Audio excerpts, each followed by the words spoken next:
એ રીતે શિસ્તબદ્ધ રીતે આપણે આવેદનપત્ર આપવા જવાનું છે. જોકે એની વાત આપણા બીજા મિત્રો કરશે, પણ કોઈ પણ જાતના આક્રોશમાં આવ્યા વગર આપણે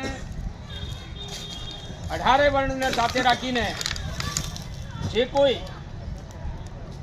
આપણી સાથે, કારણ કે તમામ સમાજને, ભલે એને નામ લઈ અને ક્ષત્રિય સમાજને ટાર્ગેટ કર્યો હોય, પણ તમામ સમાજની બેન દીકરીઓને એને ગાળ બોલી છે. એટલે દરેક સમાજમાં એક રોષ છે અને એ રોષ આપણા સમર્થનમાં આવે, આપણી સાથે આવે એવો પ્રયત્ન કરવાનો છે. સાથે સાથે લોકસભાની ચૂંટણી છે. ઘણા ઉમેદવારો તમારી પાસે મત માંગવા આવશે.